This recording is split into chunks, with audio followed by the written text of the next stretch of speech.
about how you're managing the conflicting impulses and the split within the party right now between the Clinton faction and the Sanders faction, and trying to keep all of that moving in the right direction so whoever wins, that they can all get behind and go in the same direction? That's a great question, and we have been from early on very proactive and intentional about working with both campaigns. We wouldn't have wanted to do this dinner unless both were coming. We have hosted both of them as they've done organizing meetings at the ODP headquarters and said we roll out the red carpet to both, and we think this is really paying off well. We want, there's going to be a winning candidate and a losing candidate ultimately. I don't know which it's going to be. We have been neutral throughout, but we want everyone on either side to feel like this party treated everyone fairly, was a good partner, and helped them in the ways they needed to be helped. And that's what we've done all the way through. And we've overall received very good marks for having been very faithful to that neutrality, and not in a passive way, but proactively, just reaching out to be as helpful as we can. And I think we've established a good record in doing that. And I think it's the kind of thing, obviously one of the best things right now, if you look in the overall atmosphere, you have the leading candidate on the Republican side, and you see this with many of the candidates.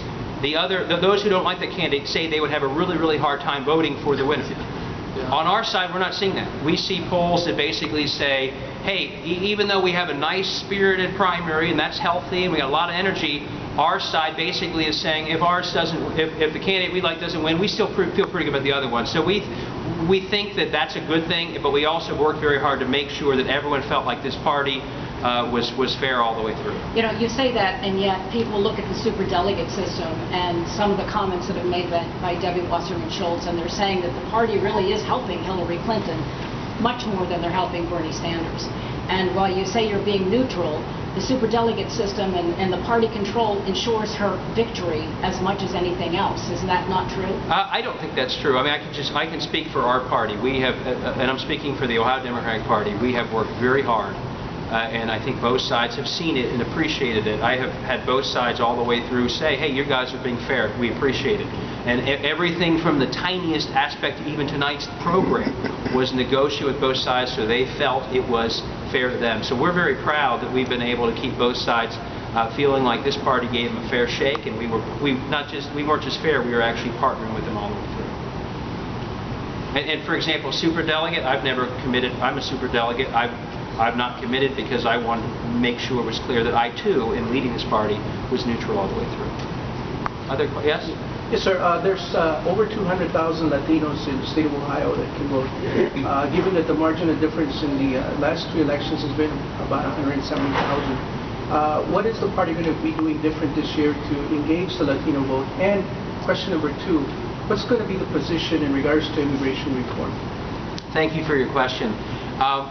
What we've already done, for years we have had Hispanic, Latino, Ohioans, Democrats begging this party to get more organized around those issues and around them. And for the first time after years, we have created a Hispanic Latino caucus of the Ohio Democratic Party. We created it about a year ago. It didn't exist before.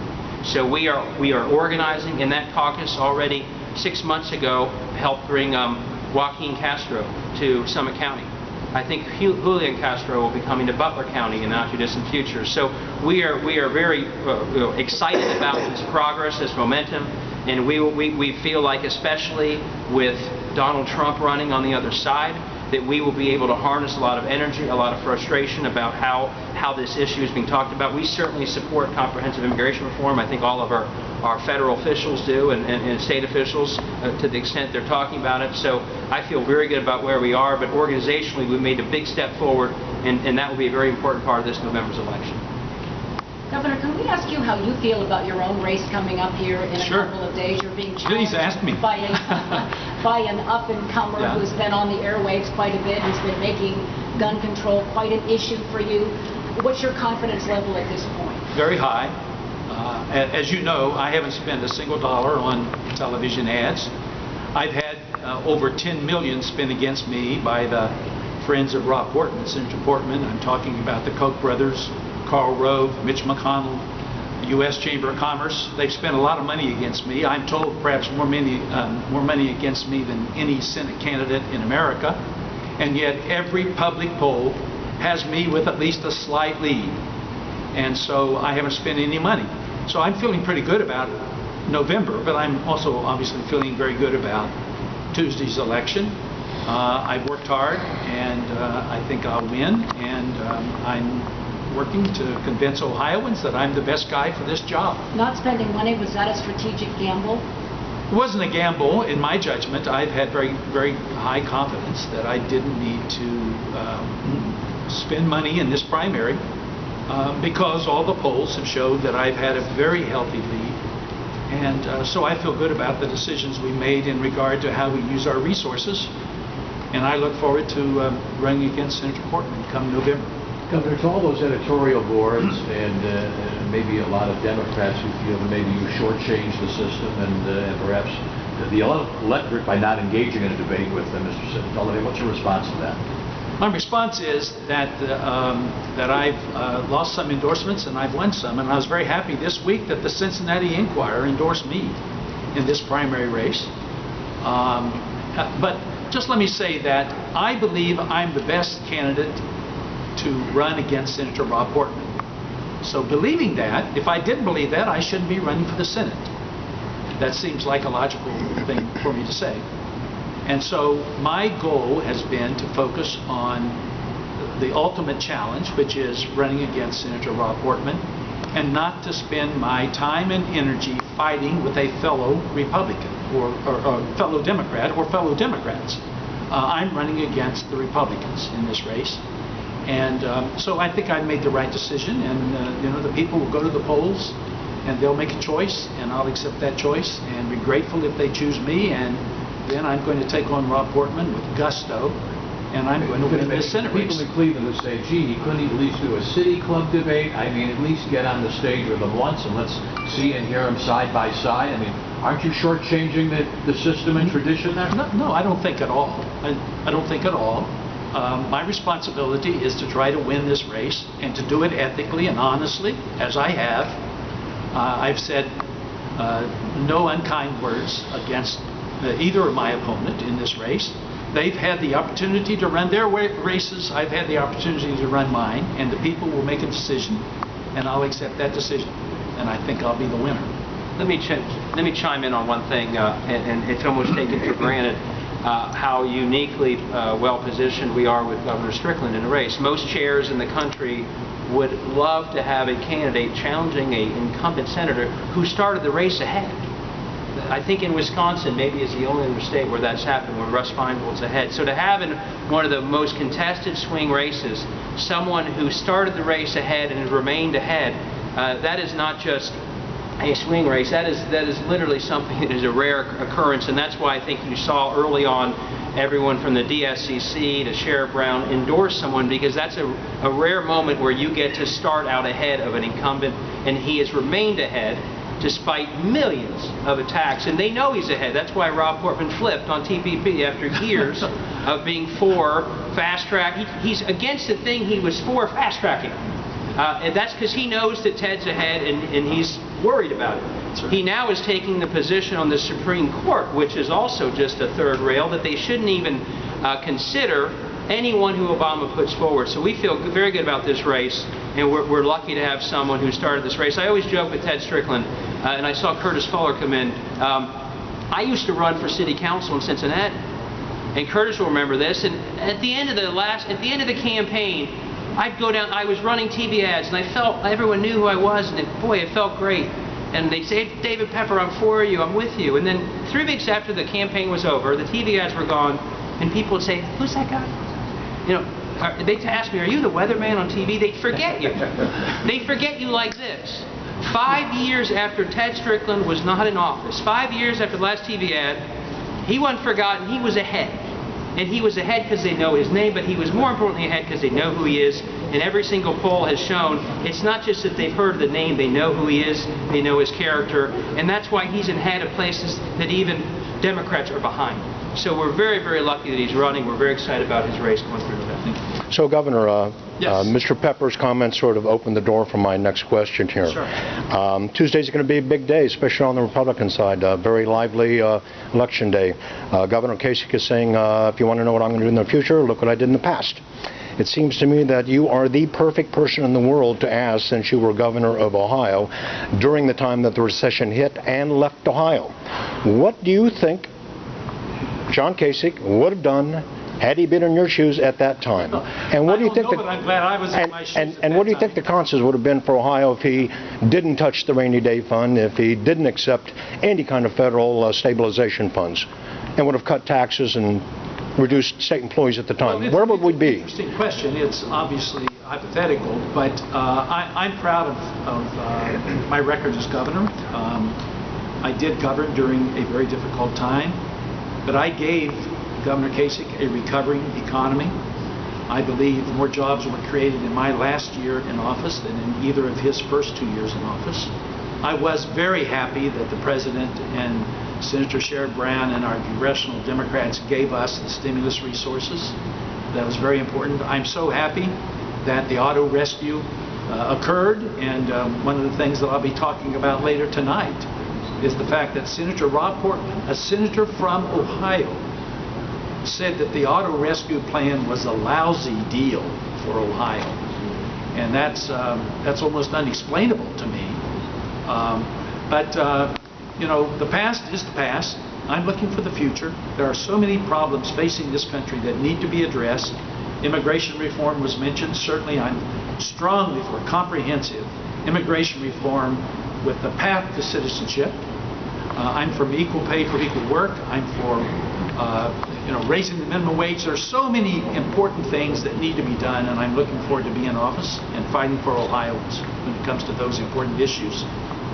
Thank you. Let me echo on the governor question. I mean, we were talking about earlier that because there have been so many candidates on the Republican side, I think it's been very hard for the national media to cover the real Kasich record. In the real Kasich record, there is not an Ohio miracle. We know that. We're in our 38th straight month of our recovery trailing the national average. Wages in Ohio are less than they were in 1984. Local governments have been hollowed out because the way he dealt with a deficit to pay for tax cuts was to raid local schools and cities and counties, which then had to make layoffs so he could send the money to Columbus. Now, lately I've been watching Kasich at these debates saying, I'm all about returning power to the neighborhoods and the communities. If you watch him closely, that's his new mantra. He doesn't have to be president to do that. He can actually do it right now and return all the local government fund money and the school money which he took. So he can get to work on that without even winning this election. So the point is, I think a lot of folks have been watching these debates and saying, who's that man on the stage and what did he do with Ohio's governor? Because the person here, not just policy, but even the demeanor is very different. And we think the record in Ohio should be scrutinized. Everything from charter schools to the economy to defunding Planned Parenthood. And if people really saw that, they'd see that Kasich has a lot more in common with the other three on the stage than he does with anyone else. And since we do have some national press here, let me say something about some of the governor's claims. One is that he solved an $8 billion deficit. The Ohio Constitution requires a governor to maintain a balanced budget. I balanced the budgets when I was in office. There was a projected $8 billion deficit if things had continued the way they were at the depths of the recession. That never occurred. The recession, the recovery was underway well before John Kasich came to office. And so there'll be vetting that will take place as the time goes on. But I just wanted to make that clear in case some of the national press wanted to dig into that. I'm just curious, one national press question. What would both of you say to an independent who normally votes Democratic, who is right now poised to vote in the Republican primary for Donald Trump? I'd say don't do it. I'd say if you're concerned about stagnant wages, you're concerned about trade, concerned about your economic well-being, both of the Democrats are actually speaking to all those issues with real solutions. Don't listen to the more dark rhetoric of Trump, who has no solutions, no record of dealing with any of these issues in his entire career. I mean, look at the way he's managed his businesses. He's brought all these jobs overseas. If they are hearing some of his rhetoric and it's tapping into their economic frustration, what I'd say is both of the Democratic candidates, and I won't say which one they should pick. I'd look at both of them. I think in the end, clearly, both of them are much more serious about how to lift wages, how to bring jobs back to Ohio and this country, how to deal with the things like college debt that is trapping so many families and young people, that both of our candidates have a lot more to offer than Donald Trump does. Governor, can you speak for a moment to acknowledging that you're a Clinton supporter, but comparing and contrasting the implications of a Clinton-led ticket and a Sanders-led ticket for the entire ticket and perhaps for your campaign? Well, I think the lucky thing, it's not luck, but the fortunate thing for Democrats is that whichever candidate emerges as the top of our ticket, we're in good shape. They both have a very positive message, an economic message that I think resonates with people. So unlike the Republican side, where there is great angst about the possibility that Donald Trump could be the leader of their ticket, almost equally so about Ted Cruz. So I think, I think this is going to be a very good year for Democrats, because the Republican Party, in my judgment, has allowed itself to be taken over by very extreme elements within that party. And my prediction is that there are a lot of common sense, mainstream Republicans that will find it impossible to cast their vote for Donald Trump, and if it's not Donald Trump, for Ted Cruz. So I think this is going to be a good year for Democrats. And I think, consequently, it'll be a good year for me in this Senate race, and I will benefit from what's happening with what I would sort of describe as the disintegration of the National Republican Party.